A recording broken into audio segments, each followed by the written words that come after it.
بسم الله الرحمن الرحيم الحمد لله والصلاة والسلام على رسول الله لا حول ولا قوة إلا بالله ربي اشرح لي صدري ويسر لي أمري واحلل عقدة من لساني يفقهوا قولي ربي زدني علما السلام علیکم ورحمۃ اللہ وبرکاتہ۔ عزت دار بھائی، عزت دار بہنیں، پیارے بچوں، پیارے دوست، آپ سب کا ویلکم، استقبال ہے اس ہمارے نماز کے مسائل جو کلاس نمبر 41 ہے۔ انشاءاللہ اس میں ہم جو پڑھ رہے تھے نماز میں جائز کام اور ناجائز کام جو پڑھ رہے تھے، یعنی جائز امور اور ناجائز امور، الحمدللہ وہ ہم نے تقریباً لے چکا، آگے تک پڑھ گئے، انشاءاللہ آگے اور کچھ لیں گے، اس کے بعد نیکسٹ چیپٹر نیا باب شروع کریں گے۔ اللہ سبحانہ وتعالیٰ سے دعا ہے کہ اللہ سبحانہ وتعالیٰ ہمارے اعمال کو قبول کرے اور اللہ سبحانہ وتعالیٰ ہم سے راضی ہو جائے اور اللہ کے رسول صلی اللہ علیہ وسلم کی سنت کی اتباع کرنے والا بنائے اور ہماری عبادتوں کو قبول کرے، اور سب سے ضروری چیز اللہ سبحانہ وتعالیٰ ہماری نیت کو اچھی کرے، یعنی ہم علم سیکھے اور سکھائے صرف خالص اللہ کی خاطر، کسی کو دکھانے کے لیے نہیں۔ آمین یا رب العالمین۔ آپ سب جانتے ہو کہ ابھی ہمارا جو نماز کے مسائل میں چل رہا ہے، یعنی جائز نماز کے جائز امور، ناجائز کام، یہ سارا سب کچھ الحمدللہ کافی کچھ ہم نے لے لیا، اس میں کافی چیزیں کام کی بھی ہے ہماری، اور کافی چیزیں جو ہم جانتے ہی نہیں تھے، یعنی بڑی قیمتی چیزیں ہمیں ملی ہیں۔ اور اس کے ساتھ ساتھ ہم پچھلے جگہ پڑھ کر آ چکے ہیں، یعنی پہلے بھی ہم آپ نے جانا بھی، ہم نے بتایا بھی کہ نیت کے بارے میں، کہ نیت صرف اللہ کو راضی کرنے کے لیے، یعنی ہم جو سیکھ رہے ہیں لوگوں کو بتانے کے لیے نہیں، اللہ سبحانہ تعالیٰ کی خاطر۔ یعنی اگر آپ دیکھیں کہ اگر ہماری نیت خراب ہے، ہمارا مال بھی ختم ہو رہا ہے اور عمر بھی ہماری ختم ہو رہی ہے، آہستہ آہستہ کر کے ہم بھی بالکل موت کے قریب ہے، اور سوچتے ہیں کہ اگر اگر ایسی حالت میں اللہ سبحانہ تعالیٰ سے ملے تو ہم کیا کریں؟ ایسی حالت میں ہم اگر اللہ سبحانہ تعالیٰ سے ملے تو کیا اللہ سبحانہ تعالیٰ کو کیا کہیں گے کہ اللہ میری نیت تو خراب تھی، یعنی میری عمر بھی ختم ہو گئی اور میرے پاس کچھ تھا بھی نہیں، تو اللہ سبحانہ تعالیٰ کو کیا جواب دیں گے؟ تو ہماری سب سے ضروری چیز ہے کہ ہم اللہ سبحانہ تعالیٰ کو راضی کریں۔ اور آپ وہ یاد رکھیں، جو فرشتے کا نام ہے، جس کا نام مالک ہے، آپ سب کو یاد ہی ہوگا کہ کون ہے وہ؟ جہنم کا داروغہ۔ وہ جہنم کا داروغہ ہے، اس نے کبھی مسکرائے نہیں، حتیٰ کہ رحمت العالمین سید المرسلین محمد مصطفیٰ صلی اللہ علیہ وسلم کے لیے بھی اس نے نہیں مسکرایا۔ جب جبرائیل علیہ السلام نے آپ کو بتایا کہ جب آپ صلی اللہ علیہ وسلم نے پوچھا تھا کہ معراج کے سفر میں کہ اے جبرائیل علیہ السلام کہ یہ کون ہے، تو جبرائیل علیہ السلام نے فرمایا کہ یہ فرشتوں کا یعنی جو فرشتہ ہے وہ داروغہ ہے جہنم کا، اور کبھی اس نے مسکرایا نہیں۔ تو جب مسکرائے نہیں، یعنی اللہ کے نبی صلی اللہ علیہ وسلم کو اگر جبرائیل علیہ السلام نے کہا کہ اگر وہ مسکراتا تو آپ کے لیے مسکراتا، لیکن اس نے آپ کے لیے بھی نہیں مسکرایا۔ تو آپ دیکھ لیں کہ اگر ہم نیت خراب رکھتے ہیں، اللہ کی عبادت کرتے ہیں، نیت خراب رکھتے ہیں، عمل کرتے ہیں، نیت خراب رکھتے ہیں، حج اور عمرہ، روزہ، نماز، یہ ساری عبادتیں، علم سیکھنا کرتے ہیں، اگر نیت ہی خراب تو پھر یاد رکھے کہ مالک ہمارا انتظار کر رہا ہے۔ نیت صحیح تو عبادت صحیح، اگر نیت صحیح نہیں تو عبادت صحیح نہیں، اگر عمل صحیح نہیں تو پھر زندگی برباد ہے، دنیا بھی بیکار ہے اور آخرت بھی۔ تو آپ کو جبھی بھی اگر آپ کے دل میں شیطان یہ وسوسہ ڈالے تو آپ اس مالک کو یاد رکھے جس نے اس کے بھی مالک کو پیدا کیا۔ یعنی پہلے بھی آپ کو بتایا تھا کہ ہر عبادت کے لیے نیت شرط ہے، اور وہ عمل جو اللہ سبحانہ تعالیٰ کے لیے کرنا ہے ہمیں، لوگوں کو دکھانے کے لیے نہیں۔ یعنی کچھ ہمارے ساتھ کلاس میں ساتھی ہیں، کلاس میں تو اول ہے، سبحان اللہ، اول آگے، بہت آگے ہیں، اٹینڈنس میں، کوئز میں، کمپٹیشن میں، ہر جگہ آگے ہے، لیکن نماز نہیں پڑھتے۔ نماز سے اتنی دور ہے، کافی دور ہے کہ بس جیسے ہی زوم ختم ہوا، کلاس ختم ہوئی، گئے اپنا ٹی وی چلا لیا یا پھر کوئی اور کام کر لیا۔ لیکن سب سے ضروری چیز کیا تھا کہ نماز۔ اگر ایسا ہی کرتے ہیں تو پھر ہمارا کیا فائدہ؟ یعنی ہم جو علم سیکھ رہے ہیں اس کا کیا فائدہ؟ جب اگر ہم نے فیصلہ کر ہی لیا، یعنی ہمیں بس کلاس سننی ہے، کوئز اٹینڈ کرنے ہیں، پروجیکٹ بنانے ہیں، سارا سب کچھ ہم نے جب طے کر لیا، فیصلہ کر لیا کہ ہم نماز نہیں پڑھنا ہے، یعنی جہنم ہمیں پیاری ہے، مالک داروغہ سے ملنا ضروری ہے، تو پھر مرضی ہے ہماری، ہم جو چاہے وہ کر لیں۔ اللہ سبحانہ تعالیٰ کی اگر نافرمانی کرنی ہے، رسول اللہ صلی اللہ علیہ وسلم کی مخالفت کرنی ہے، اور یا تو پھر یہی لوگوں کو دکھانا ہے یا شو آف کرنا ہے کہ میں نے یہ کر دیا، میں نے وہ کر دیا. تو یہ یاد رکھے، یہ سب سے بڑا نقصان اپنا سب سے بڑا نقصان لیا. کیا کیا؟ اپنا عمل بھی برباد کر لیا، اپنی عبادتیں بھی برباد کر لی، جو نیت تھی آپ نے اس کو بھی خراب کر لی. اور سب سے ضروری چیز، اللہ سبحانہ تعالیٰ نے میرا اور جو ہمارے گروپ کے ایڈمن ہیں جو مدد کرتے ہیں، ہمارا تعاون کرتے ہیں، ان کا اجر اللہ سبحانہ تعالیٰ نے لکھ دیا. وہ ختم ہونے والا نہیں ہے. لیکن کیا آپ اپنے ساتھ کیا آپ اب دیکھتے ہو کہ آپ جو عمل کر رہے ہو، جو نیت آپ کی ہے، جو خالص اللہ کی خاطر چھوڑ کر دوسروں کو دکھانے کے لیے، کیا آپ کو اللہ سبحانہ تعالیٰ اجر دے گا؟ یعنی میں اپنی آخری سانس تک، میں اسی دین پر، میں میرے گروپ کے ایڈمن آخری سانس تک انشاءاللہ آپ سبھی کے ساتھ ہوں گے. کیا آپ بھائی بہن ہمارے ساتھ ہوں گے؟ کہ اگر دنیا میں رسول اللہ صلی اللہ علیہ وسلم فرماتے ہیں کہ جو دنیا میں ساتھ رہتا ہے، جو سب سے زیادہ محبت کرتا ہے، وہ جنت میں بھی ساتھ رہتا ہے. یعنی اگر آپ محبت شاہ رخ خان سے کرتے ہو، سلمان خان سے کرتے ہو، رونالڈو سے کرتے ہو، یا پھر کوئی اور سپر اسٹار سیلیبریٹی یا پھر کسی اور سے کرتے ہو، تو پھر قیامت کے دم اسی سے ہوگے. ہم اللہ کی خاطر آپ سے محبت کرتے ہیں. ہم صرف یہ چاہتے ہیں کہ آپ علم سیکھ لیں، لوگوں کو اس کے بارے میں بتائیں کہ آپ کیا سیکھ رہے ہو، کیا پڑھ رہے ہو. بس ہماری اگر زندگی اتنی ہے کہ بس ہم نماز پڑھے نہ پڑھے، علم سیکھ لیا، پروجیکٹ بنا لیا، بس اسی میں زندگی گزر گئی، تو پھر یاد رکھے کہ اللہ سبحانہ تعالیٰ ہمارے حساب کتاب کا انتظار کر رہا ہے. اللہ سبحانہ تعالیٰ سے دعا ہے کہ اللہ سبحانہ تعالیٰ ہمیں علم والا بنا، اور اللہ سبحانہ تعالیٰ ہمیں علم سیکھنے والا بنا، سکھانے والا بنا.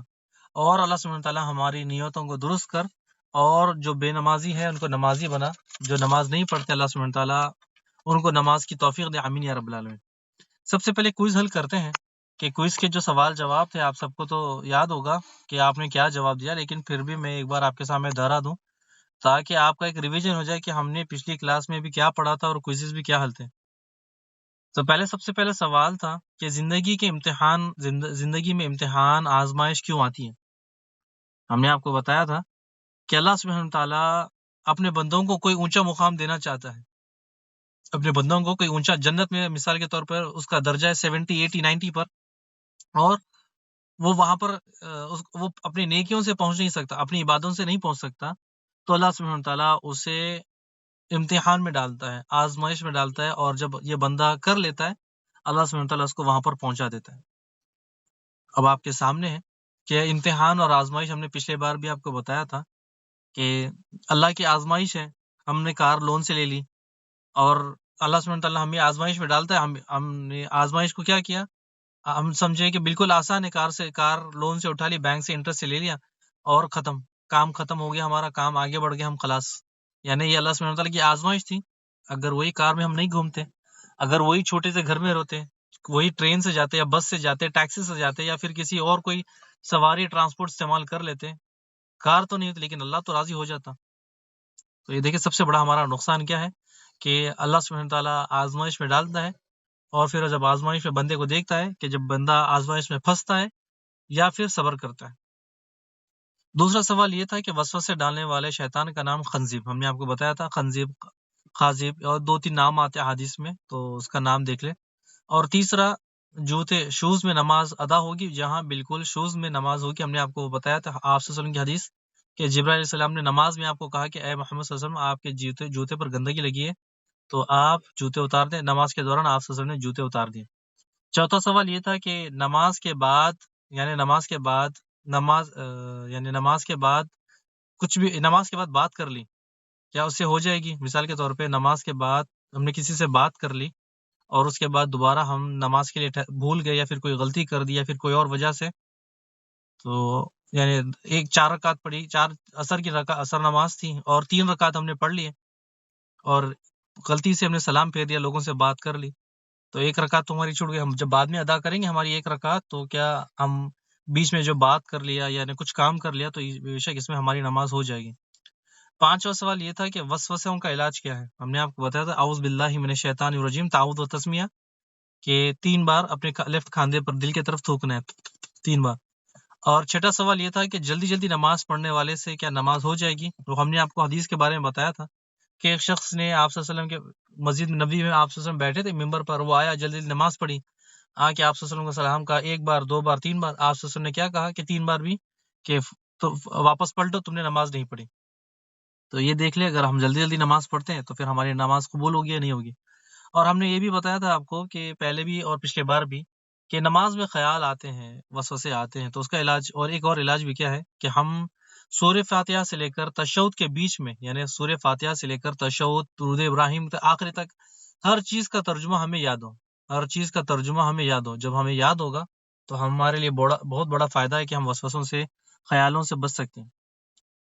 تو جیسا ہی انشاءاللہ یہ کوئز تو ہم نے آپ کے سامنے حل کر دی ہے، لیکن اس سے پہلے میں ایک چیز آپ کے ساتھ شیئر کرنا چاہتا ہوں کہ آج میں آپ کو ایک سٹوری سنانا چاہتا ہوں، کہ ایک ایسی سٹوری جس میں ہمارے لیے بہت بڑا سبق ہے، یعنی وہ سٹوری جو بنی اسرائیل کی ہے۔ یعنی بنی اسرائیل کے بارے میں ہم نے پچھلے بار سٹوریز میں نہیں لیا تھا، لیکن بنی اسرائیل کی جو سٹوری ہے وہ انشاءاللہ میں آپ کے ساتھ شیئر کرنا چاہتا ہوں۔ اس میں بہت بڑا ہمارے لیے فائدہ ہے اور ہمارے لیے عبرت ہے۔ یعنی اللہ سبحانہ تعالیٰ نے قرآن مجید میں مثال دیتے ہوئے، یعنی ان کے بعد کے تمام لوگوں کو، قیامت تک کے لوگوں کے لیے، سب کے لیے یعنی عبرت کا سامان بنایا ان بنی اسرائیل کے لوگوں کے لیے۔ یعنی میں آپ کے ساتھ ایسی سٹوری شیئر کرنا چاہتا ہوں، یعنی جو قوم عاد، قوم سمود کے بعد نوح علیہ السلام، یہ سارا سب کچھ ہے، یہ بنی اسرائیل کی سٹوری ہے، بنی اسرائیل میں سے، اور یہ ہم سے بہت قریب ہے، بہت قریب۔ یعنی ہم سے اگر عیسیٰ علیہ السلام سے، موسیٰ علیہ السلام، موسیٰ علیہ السلام سے، اور یعنی یہ بنی اسرائیل ہے، یعقوب علیہ السلام کی اولاد میں سے۔ یہ اللہ سبحانہ تعالیٰ نے بنی اسرائیل کو ہمارے نزدیک بھی رکھا، اور انہیں اللہ سبحانہ تعالیٰ نے چن لیا تھا، یعنی اللہ سبحانہ تعالیٰ کے چنندہ بندوں میں سے یہ بنی اسرائیل تھی۔ اس کے بعد اللہ سبحانہ تعالیٰ نے ان لوگوں کو ذمہ داری دی تھی کہ لوگوں تک اللہ کی جو ہدایت کا راستہ ہے وہ پہنچائے۔ یعنی اللہ سبحانہ تعالیٰ نے ان کو اللہ سبحانہ تعالیٰ نے ان کو ایک چیز دی تھی کہ تم لوگوں کو ہدایت کا راستہ بتاؤ، ہدایت کا راستہ بتاؤ۔ لیکن ان لوگوں نے اللہ سبحانہ تعالیٰ کو ناراض کر دیا، یعنی اللہ سبحانہ تعالیٰ کو انہوں نے ناراض کر دیا۔ وہ کیا عمل کیا، یعنی وہ ایک ایک کر کے میں آپ کو بتاتا ہوں، لیکن یہ وہ لوگ تھے جن کے اوپر آسمان سے کھانا اترتا تھا۔ یہ وہ لوگ تھے جو اللہ سبحانہ تعالیٰ کی نعمتیں دیکھ رہے اپنی آنکھوں سے۔ یعنی آپ کو یاد ہوگا موسیٰ علیہ السلام کی کتنی نعمتیں اللہ سبحانہ تعالیٰ نے دی، سمندر کو پھاڑا، اس میں سے نکال دیا۔ عیسیٰ علیہ السلام کے ٹائم پر آسمان سے بنا ہوا کھانا آتا، موسیٰ علیہ السلام کے ٹائم پر پرندے آ کر بیٹھتے، اور پانی شبنم بوندی بنتی تھی۔ یہ سارا سب کچھ آپ کے سامنے، کتنی بڑی نعمت ہے اللہ سبحانہ تعالیٰ قرآن مجید میں ہمیں بھی بتائی اور ان کو بھی دیا۔ سبھی کھانے کے بعد، سبھی استعمال کرنے کے بعد، انہوں نے اللہ کے ساتھ شرک کیا، انبیاء کو قتل کیا، اور اللہ سبحانہ تعالیٰ کی نافرمانی کی۔ یہاں سے کہانی شروع کرتے ہیں۔ کہانی ہے مچھلی، پانی اور ہفتے والے دن کی۔ یعنی آپ کو سمجھ میں آ گیا ہوگا، یہ جو سٹوری ہے، جو آج کہانی ہے آج کی، یہ ہے مچھلی، پانی اور ہفتے والے دن کی۔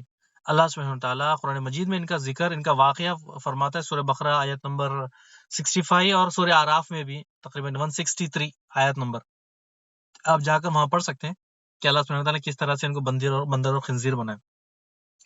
اللہ نے انہیں تو ذمہ داری دی تھی، لیکن انہوں نے اللہ کی نافرمانی کی۔ اللہ سبحانہ تعالیٰ نے انہیں بڑا خطرناک عذاب دیا، انہی کے گھروں میں ان کو قید کر دیا۔ یعنی یہ بستی کہاں پر تھی، یہ بستی کا نام کیا تھا، میں اس سے شیئر کر دیتا ہوں آپ کو۔ اس بستی کا نام بہار خلصوم، اس بستی کا نام شاید مجھے لگتا ہے کہ عالیہ، اس بستی کا نام جو ہے عالیہ، ان لوگوں کا نام عالیہ ہے، اور یہ بستی شاید بہار یعنی پانی خلزم کے کنارے قریب تھی۔ یعنی بہار کس کو کہتے ہیں، کنارہ، پانی کا کنارہ، بہار پانی، تو آئی لینڈ کے جس طرح سے بھی دیکھے آپ، تو یہ بستی بالکل قریب تھی۔ یعنی اور ایک جگہ آتا ہے کہ اس بستی کا نام میدن تھا، میدن، یعنی جو ابراہیم علیہ السلام کی تیسری وائف قطورہ جو مدین میں بس گئی تھی، یہ وہاں کا نام آتا ہے۔ اللہ عالم کہاں تک صحیح ہے، لیکن ہمارے لیے کیا سبق ہے وہ دیکھتے ہیں۔ اللہ سبحانہ تعالیٰ نے حکم دیا تھا کہ بنی اسرائیل کے لوگوں کو ہفتے والے دن مچھلی کا شکار نہ کرنا، باقی دنوں میں تو تم مچھلی کا شکار کر لو۔ یعنی اللہ سبحانہ تعالیٰ کی طرف سے یہ ان کے اوپر امتحان یا آزمائش تھا ان لوگوں کے لیے، کہ اللہ سبحانہ تعالیٰ نے حکم دیا کہ ہفتے والے دن مچھلی نہ پکڑنا۔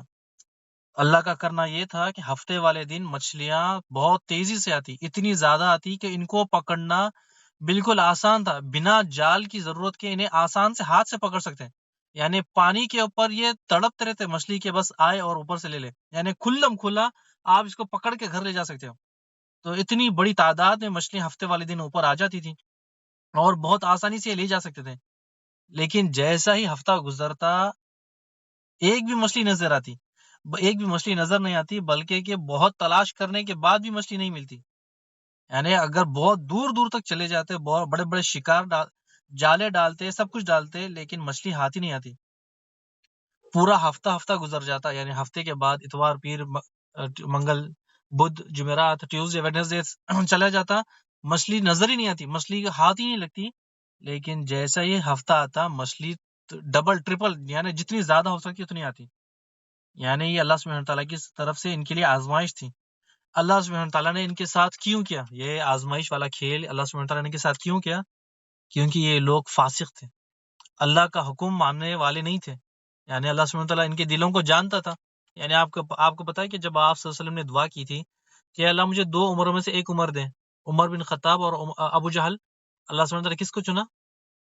عمر رضی اللہ عنہ کو۔ ابو جہل کو اگر چن لیتے تو وہ تو سب سے بڑا شاطر، سب سے بڑا دماغ والا، سب سے بڑا مکے کے سرداروں میں گرنے والا تھا، لیکن اللہ سبحانہ تعالیٰ اس کا دل جانتا تھا، اسی لیے اس کا اللہ سبحانہ تعالیٰ نے اس کو نہیں چنا اور عمر رضی اللہ تعالیٰ کو چنا۔ تو اللہ سبحانہ تعالیٰ بھی یہ جانتا تھا کہ یہ جو لوگ ہیں بنی اسرائیل کے، یہ فاسق لوگ ہیں، اللہ کا حکم ماننے والے نہیں ہیں، اسی لیے اللہ سبحانہ تعالیٰ نے انہیں آزمائش میں ڈالا۔ ابھی یہاں پر دیکھیں کہ اللہ سبحانہ تعالیٰ کا کیا حکم تھا کہ ہفتے والے دن مچھلی نہیں پکڑنا۔ انہوں نے کیا نئے ہیلے تلاش کر دیے، الگ الگ راستے نکال لیے کہ ہفتے والے دن اگر مچھلی نہیں پکڑنی ہے، یعنی انہیں پتا تھا کہ دریا میں ہفتے والے دن ہی مچھلی آتی ہے، اس کے باقی دنوں میں تو آتی نہیں ہے۔ یعنی کچھ اگر لگ گئی، 1-2 لگ گئی تو ٹھیک ہے، یعنی تو کچھ لگی نہیں، باقی دنوں میں تو مچھلی ہمارے قریب ہی نہیں پٹکتی، دور دور تک نہیں آتی۔ یعنی ان کے دماغ میں یہ بیٹھ ہی نہیں رہتا کہ اللہ سبحانہ تعالیٰ کی آزمائش ہے کہ ہفتے کو چھوڑ کر باقی دن تو مچھلی آ نہیں رہی ہے۔ تو اب انہوں نے کیا بہانہ بنایا، کیا ہیلے لگائے کہ انہوں نے کیا کیا کہ ہفتے والے دن مچھلی تو نہیں پکڑی، لیکن ہفتے والے دن انہوں نے پلان کر لیا کہ مچھلی کو کس طرح سے پکڑے، کس طرح سے جال ڈالے، کیا کرے۔ یعنی عقل مند ہوتے تو یہ سمجھتے، پر ان لوگوں نے نہ صبر کیا اور شیطان کے بہکاوے میں آ گئے۔ پھر اللہ سبحانہ تعالیٰ نے ان سے کیسا انتقام لیا، کیسا ان کو نپٹایا، وہ آگے آپ کو میں بتاتا ہوں۔ اب انہوں نے کیا کیا کہ ہفتے والے دن مچھلی تو پکڑ نہیں سکتے، یعنی اللہ کا حکم ہے، ڈر بھی رہے کہ ہم سے پہلے موسیٰ علیہ السلام، ان سے پہلے کتنے قوم تھے، کتنے اللہ سبحانہ تعالیٰ کتنوں کو ڈبا دیا، کتنوں کو مار دیا، کتنوں کو دفن کر دیا، کتنے کو دنیا سے ان کا نام اور نشان مٹا دیا۔ ڈر بھی تھے، لیکن اب کیا کریں، صبر بھی نہیں ہو رہا تھا۔ تو اب ان لوگوں نے دیکھا کہ جو ہوتا ہے وہ دیکھیں گے۔ اب انہوں نے سب سے پہلے ہفتے والے دن کیا کیا، مچھلیوں کو روکنا شروع کیا۔ یعنی وہ بہانہ بناتے، کیا بناتے کہ ہم تو مچھلی اتوار کے دن باہر نکال رہے ہیں، یہ سوچتے تھے کہ ہم تو شکار ہفتے والے دن نہیں کر رہے ہیں، اتوار والے دن کر رہے ہیں، بس ہم مچھلی کو روک رہے ہیں۔ یعنی یہ جو حرام کام تھا، اللہ سبحانہ تعالیٰ نے نہ شکار کرنے کے لیے منع کر دیا، یہ کہتے ہیں کہ ہم تو صرف مچھلی کو روک رہے ہیں، ہم تو اس کو پکڑ نہیں رہے۔ اتوار والے دن جاتے ہیں، ہم جال میں سے پکڑ کے نکالتے ہیں، تو پھر اس کے بعد کھاتے ہیں، بیچتے ہیں، جس طرح سے بھی کرتے ہیں۔ یعنی ہم بالکل صاف منع کر دیتے، انکار کرتے کہ ہم تو ہفتے والے دن شکار کر ہی نہیں رہے، ہم تو کچھ کر ہی نہیں رہے۔ اور پھر کیا کرتے، ہفتے والے دن گڈھے کھودتے، گڈھے کھود کے اس کے اندر مچھلی آ جاتی، مچھلی کو بھر دیتے، گڈھے بند کر دیتے۔ اتوار والے دن جا کے گڈھوں میں سے جو گڈھے ہوتے، جو گڑھے ہوتے، اس میں سے مچھلی نکال لیتے۔ پھر کہتے ہیں کہ ہم نے تو سنڈے والے دن شکار کیا، سیٹرڈے والے دن، ہفتے والے دن تو ہم نے کچھ کیا ہی نہیں۔ ہم نے کیا کیا کہ ہم نے تو ہفتے والے دن کچھ کیا ہی نہیں، شکار تو ہم نے اتوار والے دن کیا۔ تو جب یہ بہانے کرنے لگے، اور ایک شخص نے اور ایک کیا کیا کہ اس نے کیا کیا کہ ہفتے والے دن ایک مچھلی کو پکڑا، اسے ڈور سے باندھ دیا۔ اتوار والے دن اس نے کیا کیا، اس کو گیا ڈور سے اس کو نکالا، لے جا کر گھر میں پکانے لگا۔ لوگوں کو اسمیل سنے آ گئی، اس کی خوشبو آ گئی، تو ان لوگوں نے کہا کہ تم نے مچھلی کیسے پکڑی؟ اس نے کہا کہ میں نے تو آسان ہے، مچھلی میں نے اتوار والے دن پکڑی۔ انہوں نے کہا کہ ہم نے تو سارا پانی چھان مار لیا، مچھلی تو ہمیں نظر ہی نہیں آ رہی، تم نے ایسا کیسا کر لیا؟ تو جب بعد میں اس کا راز فاز ہوا، یعنی اس کے باقی لوگوں کو بھی اس کے راز کے بارے میں پتا چلا کہ اس نے ہفتے والے دن ہی جال بچھا دیا، ہفتے والے دن ہی مچھلی کو ڈور سے باندھ دیا، اتوار والے دن نکال دیا، ان لوگوں نے بھی یہ کام شروع کر دیا۔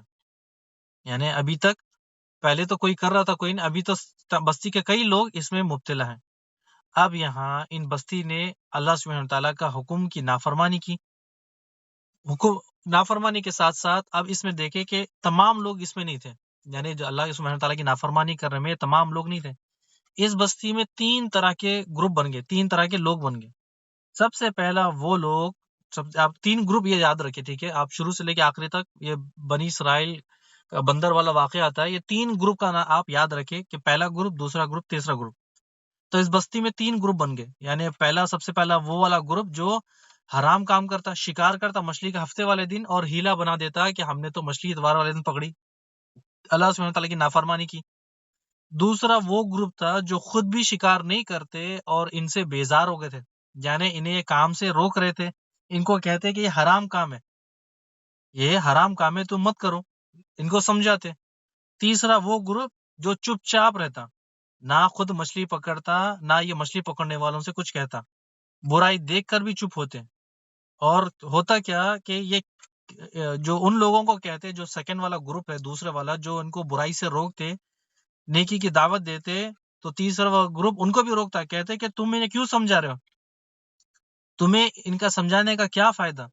یہ جو پہلا گروپ ہے، اللہ سبحانہ تعالیٰ کے عذاب کو ان لوگوں نے تو دعوت دی ہے، اللہ کے غضب کو، اللہ کے غصے کو یہ جھیلنے کے لیے تیار ہو جائے، تم ان لوگوں کے پیچھے نہ پڑو۔ یعنی یہ جو دوسرا گروپ پہلے والے گروپ کو سمجھا رہا ہے کہ تم حرام کام مت کرو، اللہ سے ڈرو، اللہ سے بچو، اللہ کے غصے سے بچو، یہ دوسرا گروپ پہلے والے کو بتا رہا ہے، اور تیسرا گروپ دوسرے والے کو بتا رہا ہے کہ برے کام سے روک بھی نہیں رہا ہے، اور جو نیک کام کر رہے ان کو بار بار کہہ رہا ہے کہ تم ان لوگوں کو مت سمجھاؤ۔ انہوں نے اللہ سبحانہ تعالیٰ کو ناراض کر دیا، اب اللہ کا عذاب ان کے پر آئے گا۔ تو یہ جو دوسرا گروپ تھا جو مچھلی نہیں پکڑتے، ان لوگوں کو حرام کام سے بچاتے، ان کو نیکی کی دعوت دیتے، انہوں نے کہا کہ دیکھو، سب سے پہلے کہ ہم اللہ سبحانہ تعالیٰ سے معذرت خواہ ہیں، ہم اللہ سے معافی مانگتے ہیں کہ کہیں اللہ سبحانہ تعالیٰ ہمیں نہ پکڑ لے، یعنی ہمیں ان کا برابر نہ سمجھے، کہیں ہم اگر اللہ سبحانہ تعالیٰ ان کی وجہ سے ہمیں بھی پکڑ لے تو پھر ہمارا کیا ہوگا، یعنی ہمارا کیا رول ہے کہ کہیں ہم پر نہ الزام لگ جائے، یعنی کہیں ہم مجرم نہ بن جائے۔ تو ہم اسی لیے ان کو سمجھاتے ہیں کہ اللہ نیکی کی دعوت دیتے ہیں، برائی سے روکتے ہیں۔ اور پھر یہ نیک لوگوں نے، جو پاک صاف لوگ تھے، انہوں نے کیا کہا کہ اس میں 2 فائدے ہیں۔ دوسرا گروپ تیسرے والے کو کہتا ہے کہ دیکھو، اس میں 2 فائدے ہیں۔ سب سے پہلے کہ اللہ سبحانہ تعالیٰ گواہ رہے گا کہ ہم نے انہیں دعوت دی، نیکی کی دعوت دی، برائی سے روکا، حرام کام سے روکا۔ دوسرا فائدہ کہ کہیں یہ صحیح راستے پر آ جائے، حرام کام سے بچ جائے، اللہ کی نافرمانی سے بچ جائے، اور نیک کام کرنے لگے، اور اللہ سبحانہ تعالیٰ ان کی توبہ قبول کر لے، اللہ انہیں معاف کر دے۔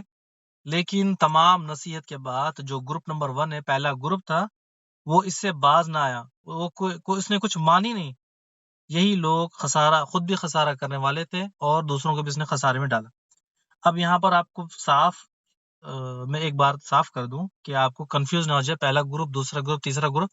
میں نے کہا کہ ایک ہی بستی کے 3 لوگ 3 گروپ میں ڈیوائیڈ ہو گئے۔ سب سے پہلا گروپ حرام کام کرنے والا، دوسرا گروپ انہیں خود بھی حرام کام نہیں کرتا، حرام کام کرنے سے روکتا، تیسرا گروپ وہ تھا جو خود تو حرام کام نہیں کرتا اور دوسرے لوگوں کو، جو دوسرے لوگ ہیں ان کو کچھ نہیں کہتا، برے کام کا حرام کرنے والوں کو کچھ کہتا نہیں، اور جو نیک کام کرتے ہیں، انہیں نیکی کی دعوت دیتے ہیں، انہیں روکتا، بولتے ہیں یہ تم اس سے باز آ جاؤ، انہیں مت دو، انہیں مت بتاؤ۔ یہاں اللہ سبحانہ تعالیٰ کا عذاب آیا۔ جو دوسرا والا گروپ تھا وہ عذاب سے بچ گئے، پہلا اور جو تیسرا گروپ تھا اسے اللہ سبحانہ تعالیٰ نے عذاب میں پکڑ لیا۔ ایک رات ایسے ہی گزری، صبح سویرے لوگوں کے دروازے کھل ہی نہیں رہے تھے، یعنی اب ایک جگہ میں نے پڑھا تھا کہ ایک بستی میں ایک قلعہ بن گیا، قلعے میں 2 گروپ، یعنی پہلا والا گروپ، تیسرے والے گروپ اللہ کی نافرمانی کرتے وہیں پر رہتے، یعنی سب سے پہلا اللہ کی نافرمانی کرتے، حرام کام کرتے، ہفتے والے دن مچھلی پکڑتے، اور جو تیسرا گروپ تھا وہ انہیں کچھ نہیں کہتا، وہ برا کام کر رہے انہیں کرنے دیتا، نہ انہیں برائی سے روکتا، نہ نیکی کی طرف انہیں ابھارتا۔ جو تیسرا گروپ تھا وہ ان سے الگ ہو گیا۔ اب جب رات ہو گئی، صبح جب سویرے ہوئی، تو یہ جب دیکھے کہ شہر کے دروازے، یعنی جو دروازے وہ تو کھلے ہی نہیں، دروازے بند ہیں، تو کیا کرے، کیسا ان کو آواز دیں۔ لوگوں نے دروازوں کو کھٹکھٹایا، بہت چیخیں ماری، بہت آوازیں دی، لیکن اندر سے تو آواز ہی نہیں آ رہی تھی، پھر ایک شخص نے سیڑھی لگائی، جو سٹیئرز ہوتے سیڑھی لگا کر اندر قلعے میں، اندر گھروں میں جو جھانکا، دیکھا کیا کہ تمام لوگ بندر اور خنزیر بن گئے، یعنی مرد عورت بچے تمام بندر اور خنزیر کی شکل میں بدل گئے. یعنی جو دوسرا گروپ تھا ان کو روکنے والا، یعنی ان تمام کام حرام کام سے روکنے والا، ان سب کو بچانے والا، اللہ سبحانہ تعالیٰ سے معافی مانگنے والا، یہ بچ گیا اور یہ دو لوگ وہیں پر اللہ کے عذاب کے شکار بن گئے، یعنی اللہ کے عذاب میں مبتلا ہو گئے.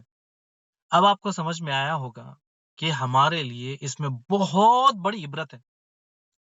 اللہ سبحانہ تعالیٰ نے انہیں عذاب دیا. کن کو عذاب دیا؟ پہلے اور تیسرے گروپ کو. یعنی یہ کیا کرتے تھے؟ حرام کام بھی کرتے تھے، اس سے بچتے بھی نہیں تھے، حلال و حرام میں فرق نہیں کرتے تھے، جس طرح آج بھی ماحول ہے. یعنی اللہ سبحانہ تعالیٰ قرآن مجید اب سے لے کر آخری سبھی کے لیے، ہم سب کے لیے عبرتناک کتاب ہے. یعنی پرانے لوگوں پر جو عذاب آئے، جتنے نوح علیہ السلام، قوم سمود، قوم عاد، قوم لوط، جتنے ہیں، یہ ہمارے لیے سبق ہے کہ ہم اس سبق کو جانیں اور برائی سے بچیں. لیکن ہم کیا کرتے ہیں؟ ہم اسے سمجھتے نہیں، ہم اللہ کے اس عذاب کو سمجھتے نہیں ہیں. ہم سمجھتے ہیں کہ نہ ہمیں حرام سے بچنا ہے نہ حلال کمانا ہے. اللہ کا حکم مانے یا نہ مانے ہماری مرضی، نیکی کی دعوت دینا یا نہ دینا ہے، برائی سے روکنا ہے نہ روکنا ہے ہماری مرضی. قرآن میں اللہ سبحانہ تعالیٰ حکم دیتا ہے کہ تم نیکی کی دعوت دو، برائی سے روکو. اب آپ دیکھیں ہر مومن مسلمان کا، چاہے مرد عورت کا، ہر کسی کا کام ہے کہ نیکی کا کام، نیکی کی دعوت دینا اور برائی سے روکنا. یہ اللہ سبحانہ تعالیٰ کا حکم ہے. اب دیکھیں کہ کتنے لوگ ہیں کہ قرآن مجید میں 700 مرتبہ سے زیادہ نماز قائم کرنے کے لیے، لیکن نماز نہیں پڑھتے. حرام کام سے بچنے کے لیے کہا، حرام کام کرتے ہیں، سود، چوری، غریبوں کا مال کھانا، لوگوں کو تکلیف دینا، تکلیف دے کر ان کا مال چھین لینا، اور کیا ہوتا ہے؟ کیا چوری کرتے ہیں، برائی کرتے ہیں. اور اس کے ساتھ ساتھ ہوتا کیا ہے کہ اگر کہیں سامنے برا کام ہوتا ہے تو اسے نظر انداز کرتے ہیں، اس پر خاموشی اختیار کرتے ہیں، اس کے طرف دیکھتے بھی نہیں. تو ایسے لوگوں کے لیے اللہ سبحانہ تعالیٰ کا کیا انداز ہوگا. آج بھی ہمارے پاس وقت ہے، ہمیں دین سیکھنا ہے، سکھانا ہے، اللہ کو راضی کرنا ہے. اگر لاپرواہی کی، بے پرواہ ہو گئے اور اسی زندگی میں اپنے خاندان، اپنی کمائی، اپنا مال، اپنی دنیا، ہر چیز اپنا، تو ہم اللہ کے عذاب کے مستحق ہے اور اللہ کا عذاب برحق ہے. اللہ سبحانہ تعالیٰ کسی ظالم کو نہیں چھوڑتا. ظالم کا مطلب یہ نہیں کہ ہم ظلم کر رہے ہیں، ظالم کا مطلب یہ نہیں کہ ہم ظلم دیکھ کے خاموش بیٹھے، ظالم کا مطلب یہ نہیں کہ کسی پر ناحق کسی کا مال کھا لیا. دیکھیں سب سے ضروری چیز کیا ہے ہمیں؟ کہ نہ ظالم بنے نہ ظلم ہونے دے، دنیاوی طریقے سے اور دینی طریقے سے. دنیاوی طریقے سے آپ کو سمجھ میں آئے گا ظالم، دینی اور دینی طرح سے کہ نماز نہیں پڑھتا ہے، اپنے اوپر ظلم کیا، ٹی وی دیکھتا ہے، موبائل دیکھتا ہے، اپنے اوپر ظلم کیا، نماز کا، قرآن کا وقت، عبادت کا، ذکر کا وقت نکل گیا، اپنے اوپر ظلم کیا. تو اس نے یہ ظلم کیا اپنے اوپر، شرک کیا، ظلم کیا، تعویذ پہنی، شرک کیا، ظلم کیا اپنے اوپر، یعنی خود اپنا نقصان کیا، اپنے اوپر ظلم کیا. اللہ سبحانہ تعالیٰ نے ظلم نہیں کیا، اس نے خود اپنے اوپر ظلم کیا.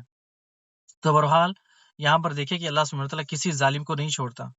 اگر ہم برائی دیکھتے ہیں، خاموش رہتے ہیں، جیسے اس بنی اسرائیل کے لوگ جو برائی دیکھتے تھے، خاموش نہیں بیٹھتے، خاموش بیٹھتے، تو اللہ سبحانہ تعالیٰ نے ان کو بندر بنایا، خنزیر، سور اور بندر بنایا. یہ واقعہ یاد رکھے. اس کے بعد ان کا کیا ہوا؟ ان کو تو اللہ سبحانہ تعالیٰ نے سب کو مٹا دیا، سب کو فنا کر دیا.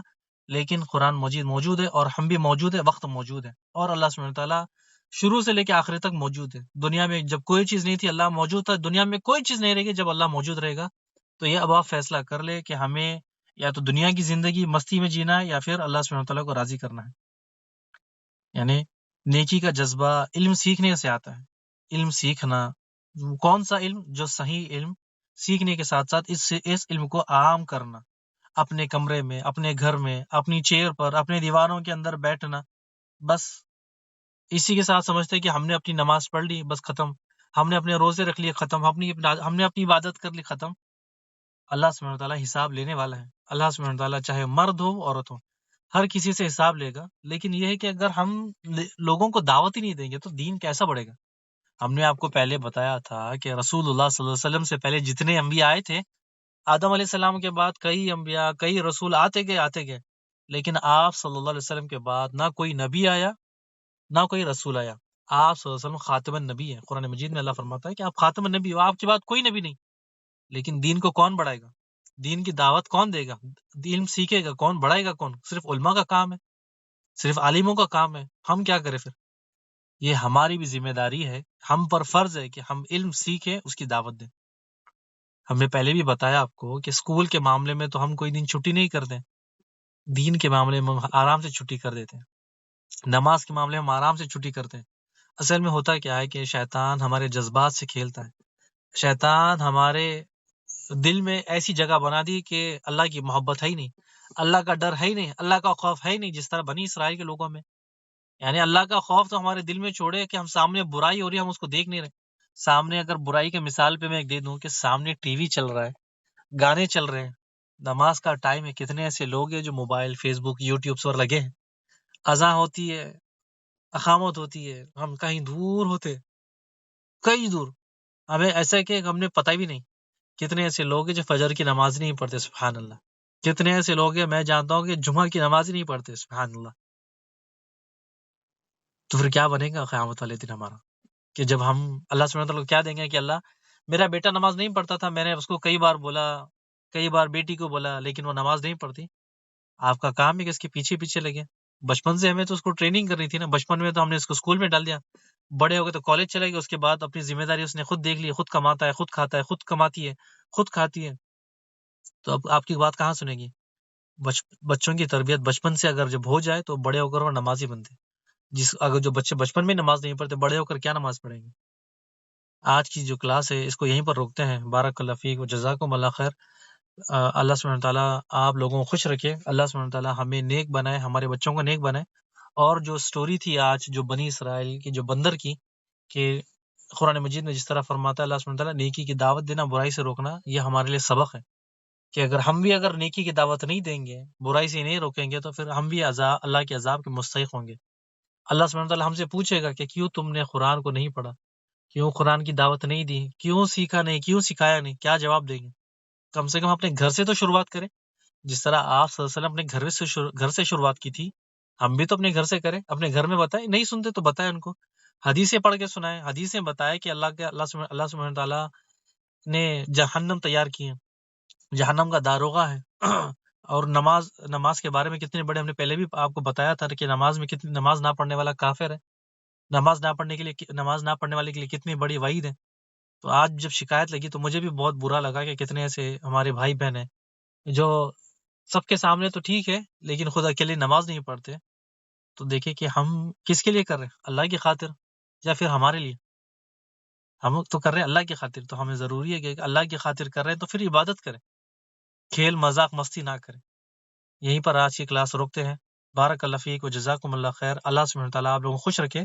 اور میں ہمارے گروپ کے ایڈمن ہماری آخری سانس تک آپ سب کے ساتھ رہیں گے. آپ ہمارے بھائی بہن ہیں، ہم انشاءاللہ کوشش کرتے رہیں گے کہ آپ کے لیے نئی نئی چیزیں لے کر آئے، نئے نئے پروگرام، نئے نئے پروجیکٹ لے کر آئے، تاکہ آپ کا دین میں انٹرسٹ بڑھے، آپ شیطان کے چکروں سے نکلے، اور ہم جس طرح یہاں پر خوش ہے، اللہ سبحانہ تعالیٰ جنت میں بھی ہمیں اللہ کے نبی صلی اللہ علیہ وسلم کا پڑوسی بنائے.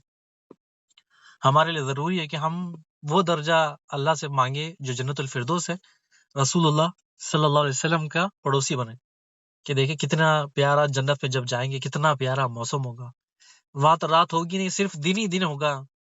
خالد بن ولید جھاڑوں کی سائے میں بیٹھے ہوں گے، ابو بکر، عمر، علی رضی اللہ تعالیٰ عنہ آپ صلی اللہ علیہ وسلم کے قریب ہوں گے. ابو عبیدہ بن جرہ، فاطمہ رضی اللہ تعالیٰ عنہ یا اپنے شوہر کے ساتھ ہے، عثمان رضی اللہ تعالیٰ عنہ. سوچے کتنا اچھا موسم ہوگا. ہر دن ہم اپنے رشتہ داروں سے مل سکیں گے. انلیمیٹڈ کھانا، انلیمیٹڈ پینا، انلیمیٹڈ جو کرنا ہے کریں. حتیٰ کہ سب سے بڑی چیز جمعہ کے دن ہمارے مالک جو ہمارا آقا ہے، جو ہمارا خالق ہے، اس کا دیدار ہے. اللہ ہر جمعہ کے دن ہم اللہ کا دیدار کریں گے. یہ وہ خوش نصیب ہے جو نیک کام کرتا ہے، نیکی کی دعوت دیتا ہے، برائی سے روکتا ہے، خود بھی عمل کرتا ہے، دوسروں کو بھی دعوت دیتا ہے. یعنی نمازی بھی ہے، روزے دار بھی ہے، عبادت گار بھی ہے، عمل بھی کرتا ہے. اللہ سبحانہ تعالیٰ نے جنت میں تو اس کو جگہ دے دی، لیکن سب سے بڑا اس کے لیے انعام کیا ہے؟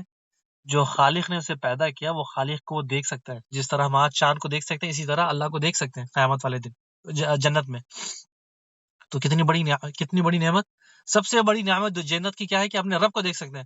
اور وہ بدماش، بدبخت، بدتمیز، بیکار شخص جو اپنے رب کو نہیں دیکھ سکتا، یعنی جس رب نے اسے بنایا، پیدا کیا، زمین میں کھانا دیا، پینا دیا، وہ اس رب کو نہیں دیکھ سکتا. وہ جہنم میں ہمیشہ ہمیشہ کے لیے سڑے گا، مرے گا، وہیں پر زخوم پیے گا. تو یہ بدکار شخص کے لیے. تو اب فیصلہ کرنا ہمیں، کیا ہمیں جنت میں جانا ہے یا جہنم میں جانا ہے. یہ ہمارے لیے بہت بڑا عبرتناک ہے کہ لوگوں کو دیکھیں اور ہمیں دیکھیں. تو یہیں پر آج کا جو کلاس ہے روکتے ہیں. بارک اللہ فیک و جزاکم اللہ خیر. السلام علیکم ورحمۃ اللہ وبرکاتہ. اور جو پروجیکٹ تھا انشاءاللہ وہ پروجیکٹ کا ہم انشاءاللہ بہت جلدی رزلٹ دیں گے.